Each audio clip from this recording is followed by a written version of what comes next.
What better way for a son and father to bond over than their mutual love for the Dallas Cowboys? Hi, I'm Michael Davis with my dad, Mac. We're a star-studded son and dad duo on the star-studded Cowboys Network, powered by Fans First Sports Network and Boom Broadcasting. And this is Dad and the Boys.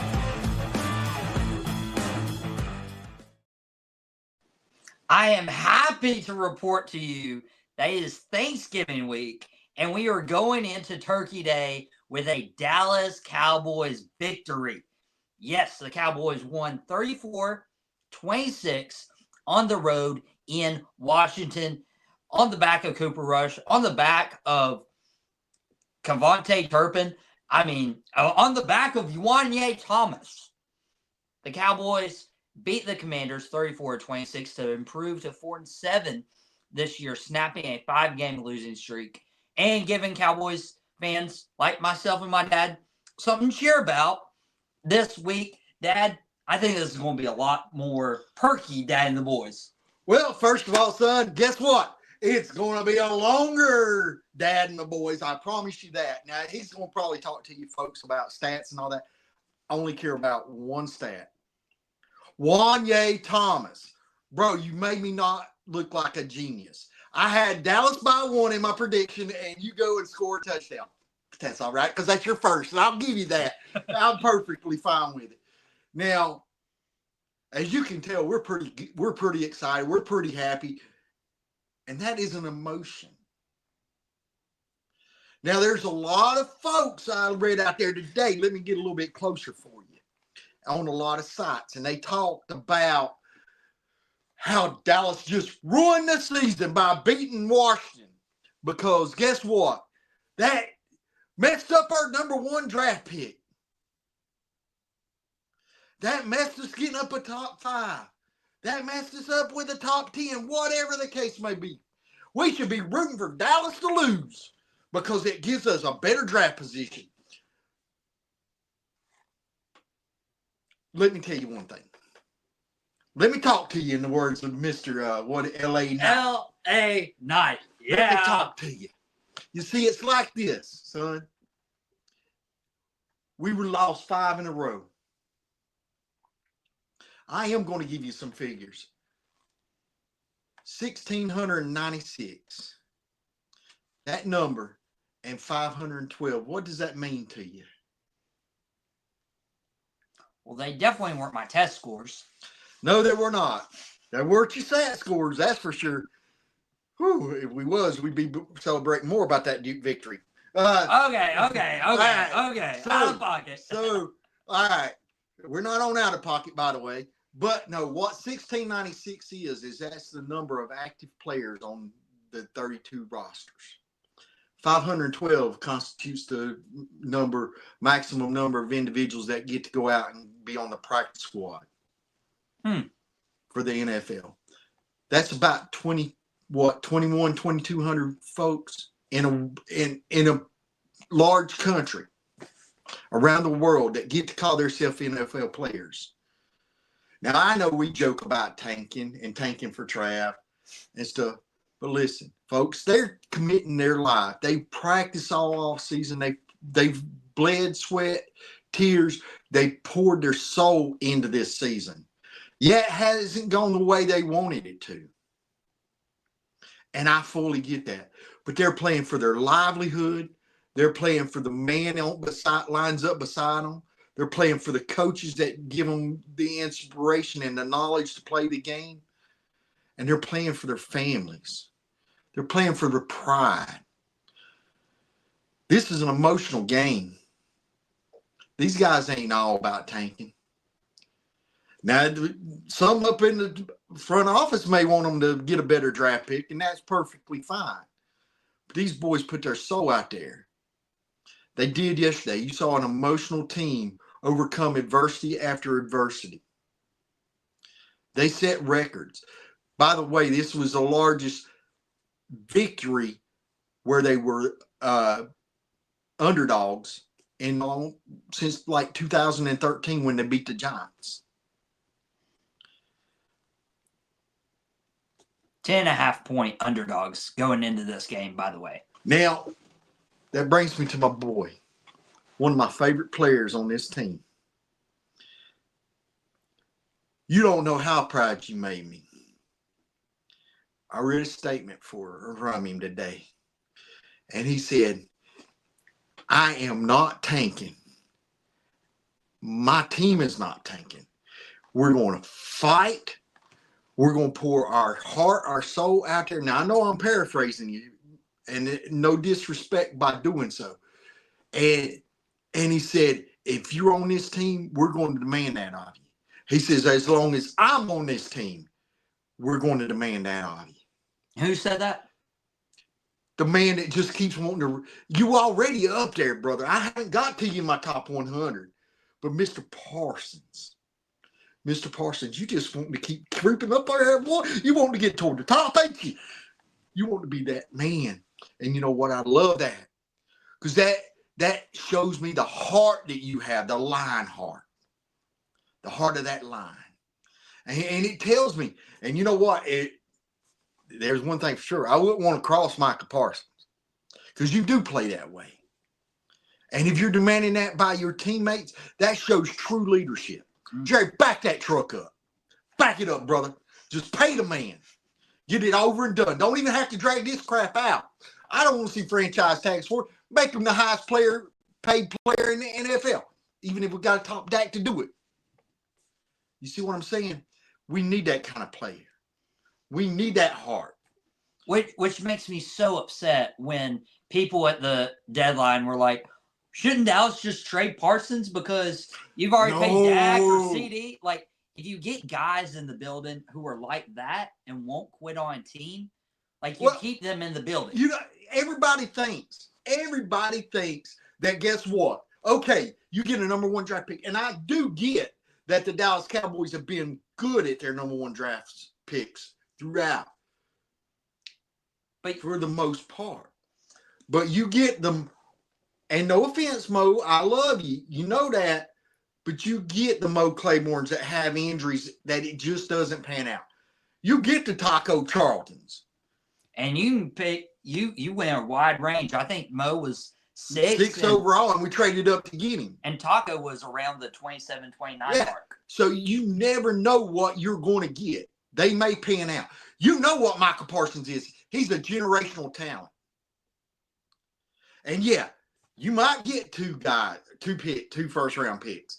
You may get some second-round picks for him. You may get some third-round picks.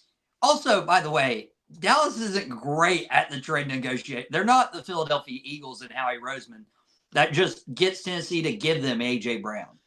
I mean, we gave up a fourth for Jonathan Mingo. Or the Tennessee or Miami that went and bailed them out of a DeMarco Murray situation. Contracts. That's what gets me about Philadelphia is they get people to bail them out over talent that hasn't produced out of the contracts. And plus, I think they play with a different pay scale than we do. But that's all right. You see, but what I'm saying is you get a generational talent like Micah Parsons, you do whatever you got to do to keep him. You don't let that man leave the building, period. Because not only is he showing leadership, he's showing heart.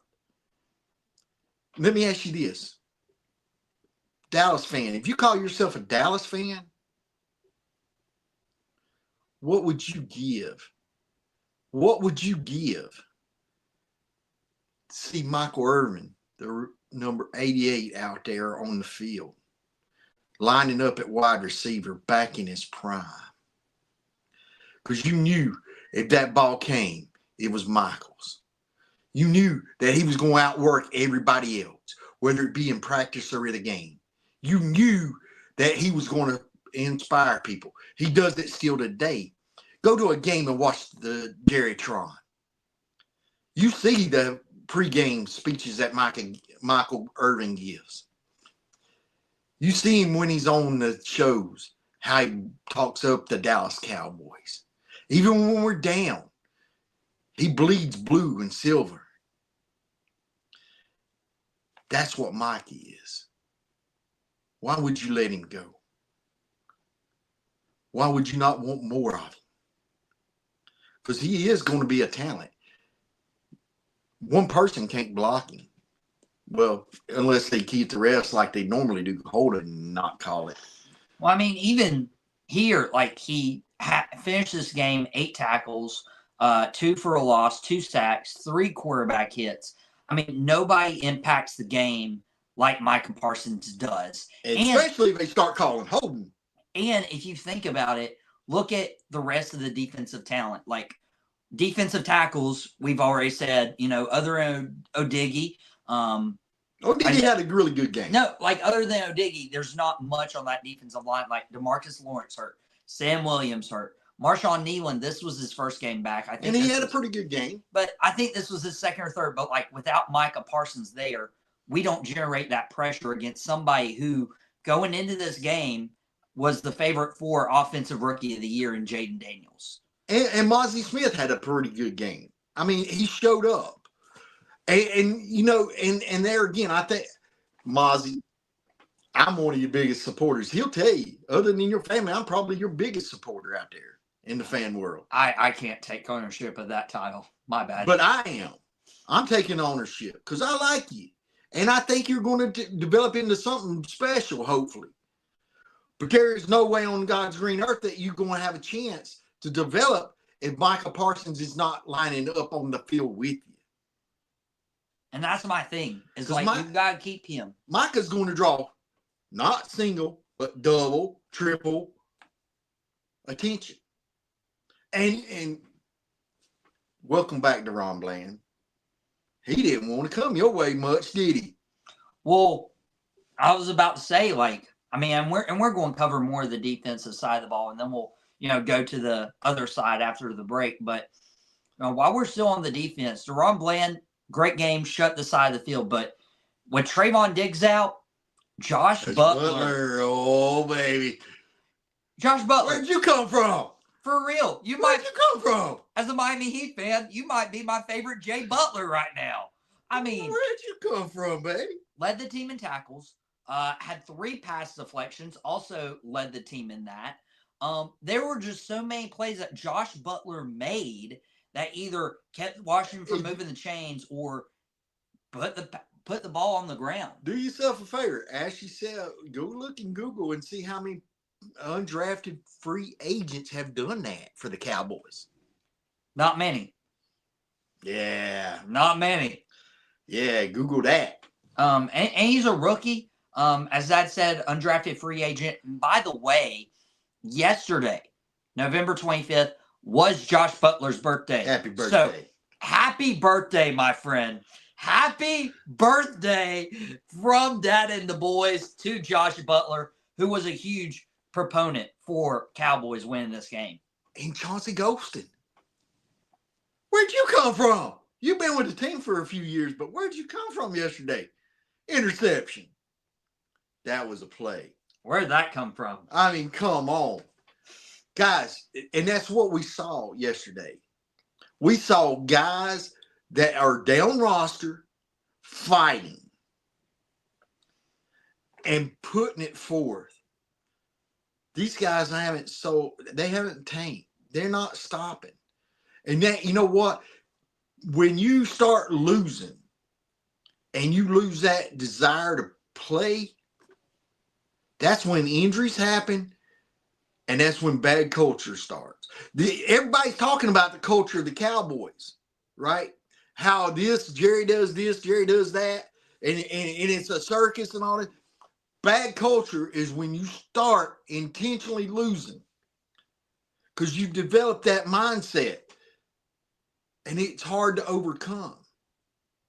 That is a good, and especially like a lot of people were, dissing on CD Lamb, earlier in the season for sideline stuff, some in context, some out of context. But I mean, I don't want to jump the gun here, but like CD Lamb this week was playing with heart. And why are you going to, hate on a player for, intentionally losing versus, actually going out there and playing the game? CD always plays with heart. Bum shoulder, AC joint, diving for the ball. That's the reason he keeps moving up too. That heart, I'm telling you, if you're on the Dallas Cowboys right now and you want to move up on my top 100, show me that heart. Show me you got heart. You just start moving up. And some of these older folks that are gone now, see, they can't move up. You can. And CD probably moved up. And you're saying, show me that heart. I got my sponsors telling me, show me that commercial. Get my product out there. When we come back on Dad and the Boys, if you're watching on Boom Broadcasting, if you're listening on Fans First Sports Network, through the Star State Cowboys Network, we're going to take a quick commercial break, and we are going to cover that offensive side of the ball because I got a couple questions for my dad next after this break.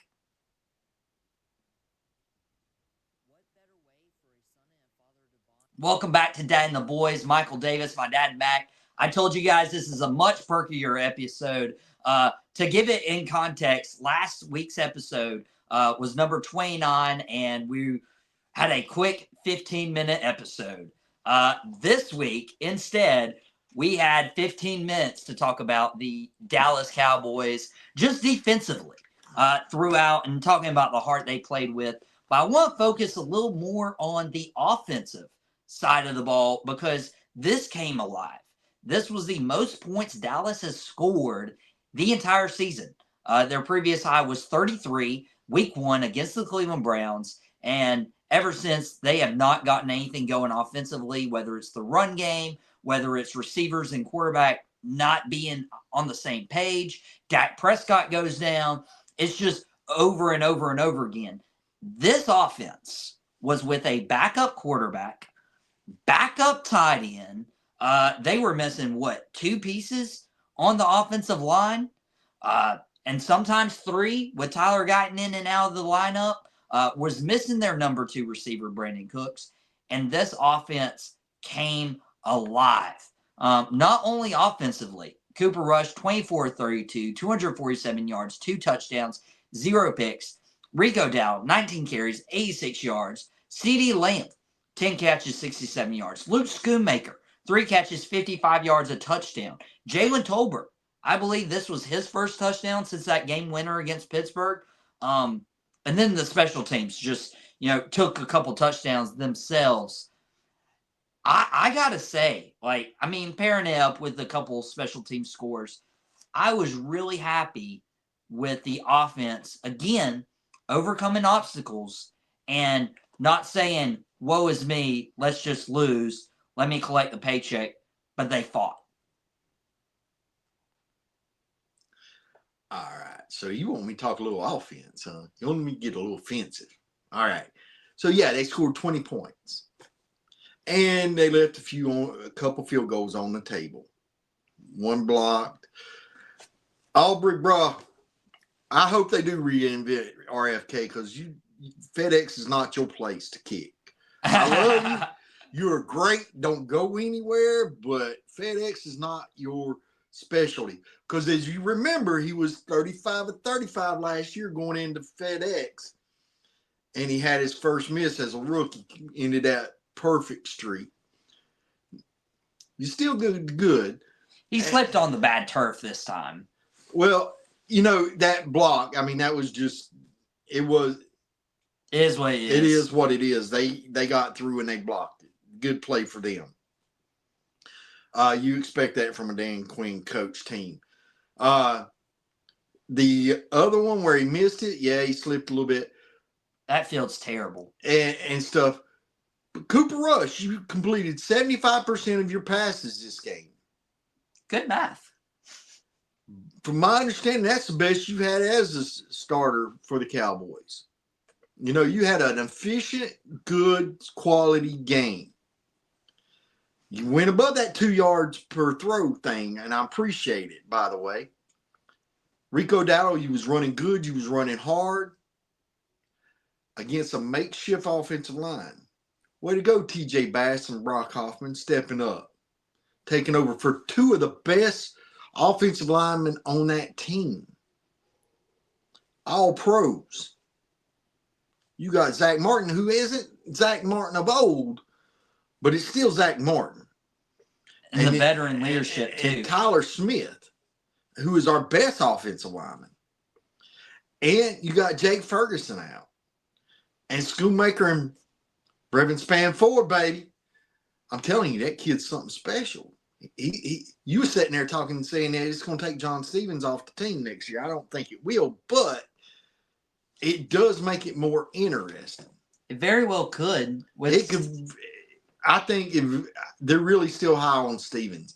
I think only thing that could derail his career is this is his second ACL in 3 years. In 2 years. In 2 years. Yeah, that's tough. Yeah. So, I mean, that hopefully the kid can get healthy so he can compete for a job next year. But think about that tight end room next year. You got Ferguson, Schoonmaker, who's coming on. He's starting to have a good season. Spanford, who's really showing something. And the promising Stevens, if he can stay healthy.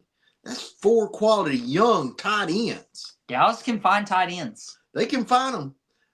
Not in the second round that often, but they can find them. Fourth round seems to be our special. I think Schoon was the second round, but that's the anomaly. I mean that or whatever. That's the what am I saying? It's not the rule of thumb. It's not Martellus Bennett. It's not Martellus Bennett. It's not what's that other one that we drafted in the second round? That exactly. See, but I like our tight ends. And we obviously made the deal for Jonathan Mingo. He had his first catch. He was targeted twice. 1 catch, 8 yards. Nothing so much to write home about. But there was a guy who matched Jonathan Mingo offensively, 1 catch, 8 yards, and that was Cavante Turpin. But if you watch the game, if you watch the wild fourth quarter where Dallas put up 24 points, you understand and you know Cavante Turpin was the MVP of this game. 1 catch, 8 yards, really? When he had that ball just bounce back. Through his legs. And he had to run back and grab the ball at the 1 yard line. And you're like, man. And he starts walking. Dude's walking. And then all of a sudden, he spins a kid out of his boots and takes off. Man-like. I mean, I don't even know. I can't even do that in Madden. Like, he hit that, what is it, that X button? It's a circle button. You got to hit the R2, the circle, and the L2. You did that little spinning. Gone, baby. He had the L2 circle, if you're a PlayStation guy, and then he must have had an R4 button because that was double the speed, and he was off to the races. And that was right after Washington came down, Jane Daniels came down, scored, put this in 1 possession. Like, this was going to be tough. Like, Jane Daniels was getting that momentum going. He's already had a couple game-winning drives in his young career. And Cavante Turpin was like, I ain't going for that. Wow. Like, Dad, I saw the electricity with Turpin. I want to see him in this offense. Because, again, like, the last time he touched the ball in offense, he took it to the house for a touchdown. I believe that was either last week or 2 weeks ago where he just hit that, post and he was gone. Like, we see the electricity. I want Turpin in this offense. Yeah. I mean, I have no problem with Turpin getting snaps on offense. None whatsoever. I mean, the boy's electric. It's one of those things, though. CD didn't have the numbers as far as the yards, but homeboy was playing hard. This offense was impressive. Special teams impressive with the 2 returns. Wanye, again, you cost me my looking like a genius, but that's all right. I'll take an 8-point win over a 1-point win any day of the week. Especially if it comes on Wanye's first career touchdown. Especially if it comes against Washington Redskins / Commanders, whatever they want to call themselves. And a former coach, Dan Quinn. Yeah.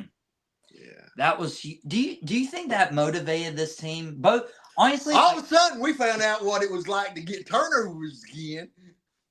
I mean, because those are being absent. But a lot of that plays into the same fact that if this offense and special teams can stay true to form, and they can put points on the board in time of possession and keep drives going, that all of a sudden the defense gets to play to their specialty. mm-hmm. You know, even without Trayvon Diggs, without Trayvon, you take away those two last drives of the Commanders. Jaden Daniels didn't look that special. He really didn't. And it was a blown coverage, and Scary Terry is a talent. And a lot of people out there going, "Oh my God, we found another way to lose," and shaking their head. You and I both had that reaction. We both had that. It's like, oh man, no, this can't be happening. It just wasn't meant to be, because you know what? I always said he was a Cowboys fan. He looked down on his boys. He said, "I got you this time." That's the reason they opened at the old Texas Stadium. They had the roof open all the time so he could watch his favorite team, the Dallas Cowboys. Now we just need to reopen it once the metal stops falling from the sky. But I mean, honestly, tell me, was Jaden Daniels? He looked like a rookie up until those last two drives. Yeah. And Jaden Daniels, his stats: 25-38, 2 touchdowns, 2 picks, 7 carries, 74 yards, and touchdown. There were a couple times that 17-yard touchdown and then the 23-yard scramble. Those were the most he had done on the ground, and those were 2 impressive things. It helps to have that mobile quarterback. I feel like that's why Cowboys fans like yourself, are intrigued about the possibility of Trey Lance. If we get it, but if you're going to do Trey Lance, do a better play call than that. Mike McCarthy, nothing against your play calling yesterday. You won. But if you're going to use Trey Lance, at least make it entertaining. Give him the options. Let him throw the ball. Let him fear his throwing and his legs. Let him play a few plays. Don't pull him in there for a play and then pull him out. They know, okay, if you're only going to run the ball, it's kind of like when we talk about Duke. And we love that young quarterback, that sophomore quarterback, Malik Murphy. But you can't run RPO if you ain't running. If you won't run, you can't run RPO as a quarterback. If you're always handing it off to the running back, or passing, you can't run RPO. You got to be willing to take that ball, tuck it, and go, son. You got to give Trey Lance that option. You got to let him in his own wheelhouse. You got to let him run that RPO. Let him make a decision whether he wants to hand it to Dowdle or Elliott, or he wants to take it and go. You can even bring Cook in there. I don't care. But you got to give him that option, or you got to let him know it's all right to throw it to CeeDee Lamb. It's all right to throw it to Tolbert or Cavante Turpin. Reverend Span Ford, Schoonmaker. You got players out there. And it's all right. But we're going to give you those options. And I think he could do it. But this is no slide on Cooper Rush. Cooper Rush was a general. You took and had a good game. And if you look over on the screen, my son, you'll see that they got Jaden Daniels with a better quarterback rating than they do Cooper Rush. You a freaking idiot, whoever made those ratings. Because there is no way you can look at that stat line on either one of those quarterbacks and tell me Jaden Daniels was a better man yesterday. And to add context to this, the total QBR equates for all the plays, even the rushing plays where Jaden Daniels doesn't matter. He got sacked 4 times. Cooper had 48. Passer rating, Jaden Daniels was 82.7, and Cooper Rush had 117.6. And by the way, Josh Butler got a sack yesterday too on his birthday. Josh Butler doing incredible. This was a much more fun episode than we've had in a long time. And hey, guess what? For the first time in a long time, look it up. Your Dallas Cowboys are favored in a game. against the New York Giants. Who are organically tanking. I'm sorry. When they released Daniel Jones, they just might as well say, we're giving up. Mm-hmm. They didn't even go to the second man. They went to the third guy. Yeah, and so we're going now take a quick commercial break, our final one of the day, because we got to preview this game pretty quick. Yeah, because unfortunately it's coming up Thursday. It is. It's short turnaround. Very short turnaround. But that's all right, because we're gonna be in Winston at WrestleCade this weekend, so we wouldn't got to see you on Sunday anyway. Yeah, we would have. Yeah, we would have. But we'll take our final commercial break. We'll preview this Giants game super quick. Our 1-star matchup, our final score prediction, and quick rundown on the Giants. And that's what we're doing for our Thanksgiving week, and also altered program on Boom Broadcasting. But we'll be right back for Dad and the Boys after this.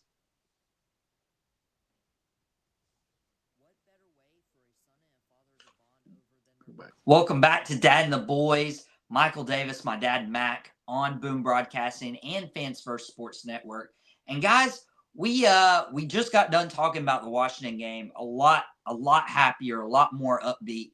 But because of Thanksgiving week, we have altered programming on Boom Broadcasting, so we'll only have one Dad and the Boys episode. And so we're having to recap the Washington win, preview briefly the Giants game coming up on Thanksgiving Day. And then also my dad has changed days. He'll drop Starstruck tomorrow at noon on Boom Broadcasting and Fans First Sports Network.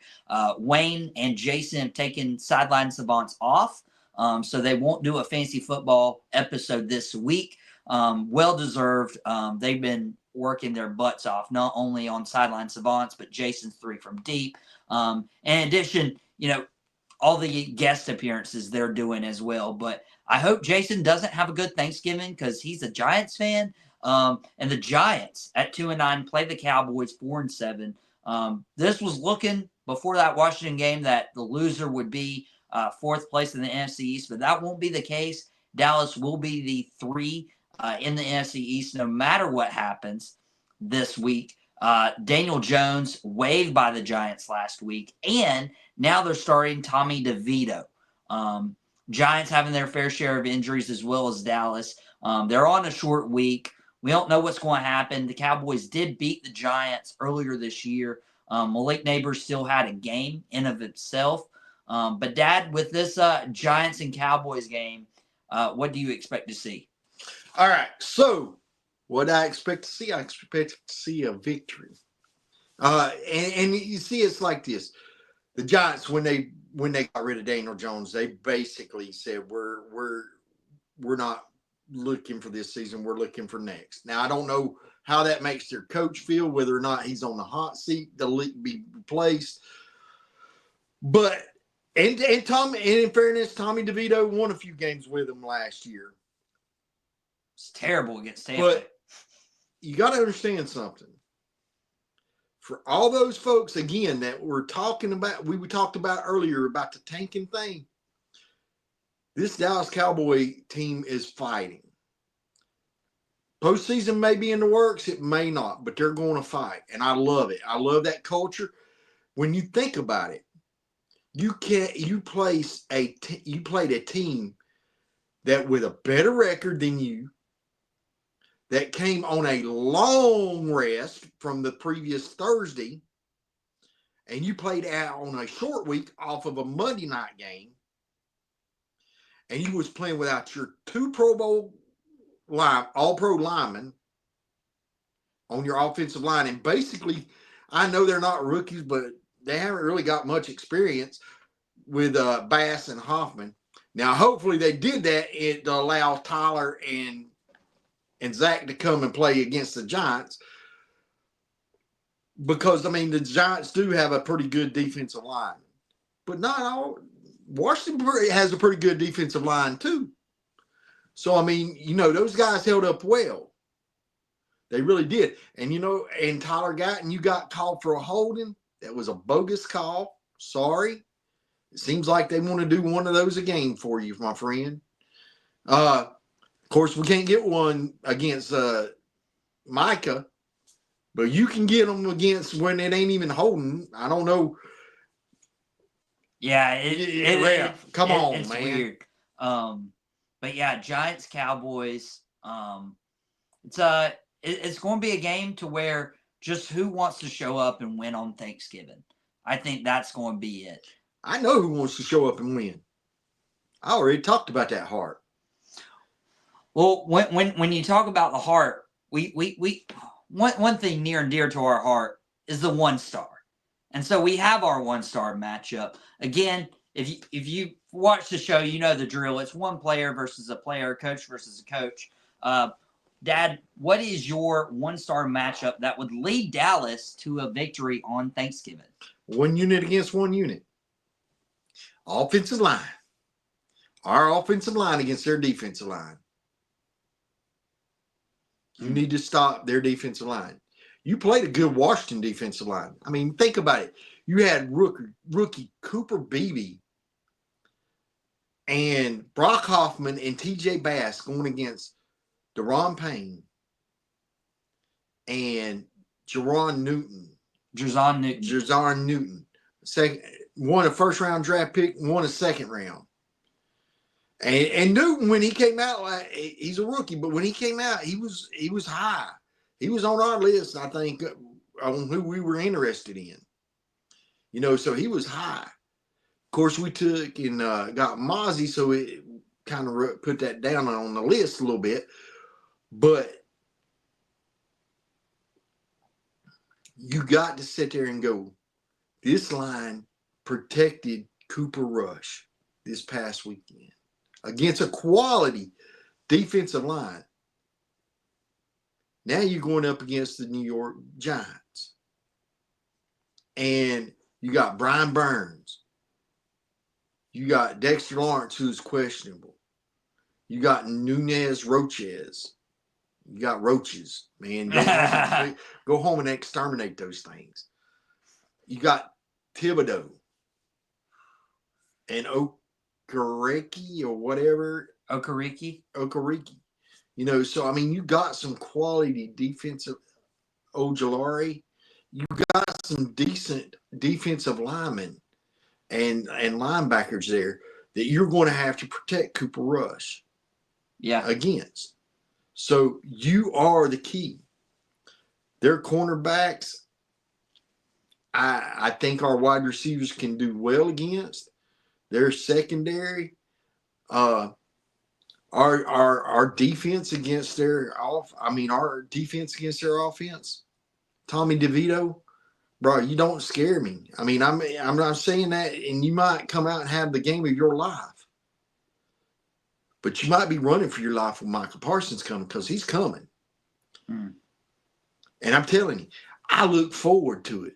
I look forward to sitting there and going and eating me some turkey and then getting a feast on some Giants. And you know, you brought up our offensive line against their defensive line. So I never want to steal your 1-star matchup. What I'm going to look for is we want to stop the run. That is something we have to do. Kendricks had a good game last week. Overshone's had a good year.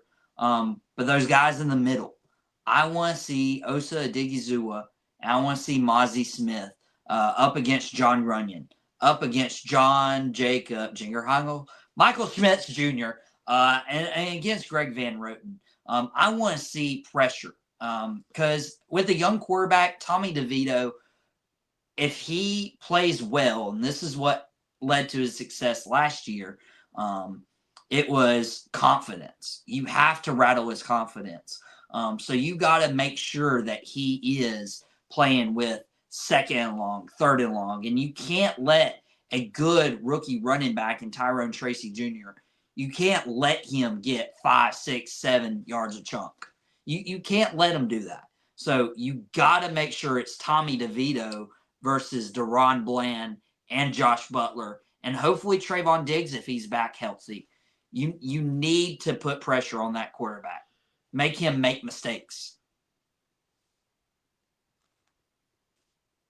What? Barkley's not playing for me anymore, son. I know. Tracy. And unless you coming back, Barkley, we got this. Tracy is good. Remember when he got put in, when Devin Singletary got hurt, he was doing pretty good.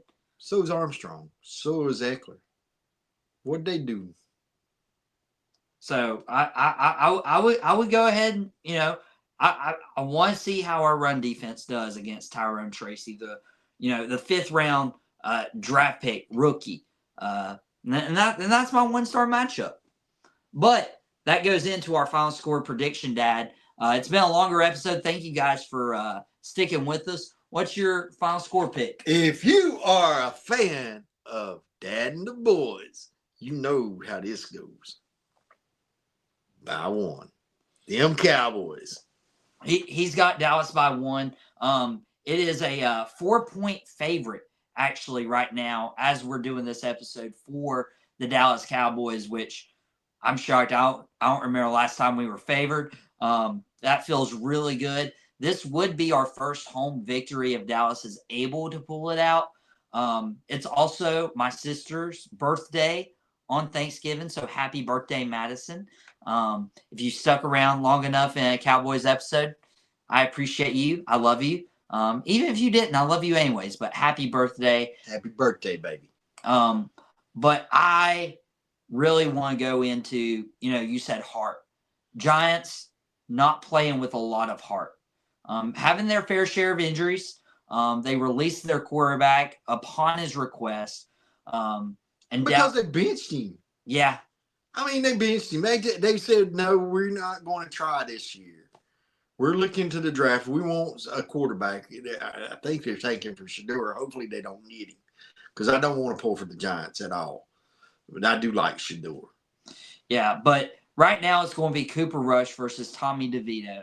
And Cooper using the confidence he got this past week against a really good Washington team and the Cowboys wanting to fight on Thanksgiving, getting their first home victory. I don't remember last time I did this, by the way. I'm going to take Dallas. I'm going to take Dallas in this game, and I'm going to take them by 9 points. That is my mark for the Cowboys winning by 9, 1 point more than we beat Washington. But it's Thanksgiving. Don't prove me wrong, and let me enjoy my turkey day. And you know what? I picked Dallas by 1, but if one of the other boys want to help Wanya and prove me like I'm not a genius or something that we all know that I am, it's all right. Go ahead and beat them by 10. Beat them by 8. Beat them by whatever. I don't care. Just win the game. Just win the game. And guys, Dad will be back tomorrow, starstruck, at a special time in that Sideline Savant slot for Boom Broadcasting and Fans First Sports Network. He'll be here Wednesday at noon, probably doing more of his top 100 players and probably giving you more. Going to be here more. Wednesday at noon or Wednesday at noon or tomorrow at noon. Wednesday at noon, tomorrow at noon. Same thing, Dad. Same thing. We don't know when people are watching this. Yeah, okay. Yeah, wanting to make sure. Hey, tomorrow doesn't mean if they're watching it on Thursday. Hey, I don't want them confused. I'm getting so old. I barely remember his birthday. Okay, he wouldn't tell me every time I turn around, and I wouldn't know. He starts warning me a month out. By the way, he starts dropping hints in case you're wondering. Hey, we'll do the whole countdown. We filled up my birthday month this year. And Thanksgiving is going to be awesome, guys. I appreciate y'all watching us, listening to us, either through Boom Broadcasting or Fans First Sports Network. Really appreciate y'all sticking with us for a double Dad and the Boys with a recap of the Commanders game, a preview of the Giants game. And guys, we'll let you return to your regularly scheduled lives after the longest Dad and the Boys episode ever, and you guys earned it. So, go Cowboys! But for Dad and the Boys, Michael Davis, my dad, and Mac, for Fans First Sports Network and Boom Broadcasting, we'll let you return to your regularly scheduled lives. And remember, this isn't our first rodeo, and we'll catch you here next time.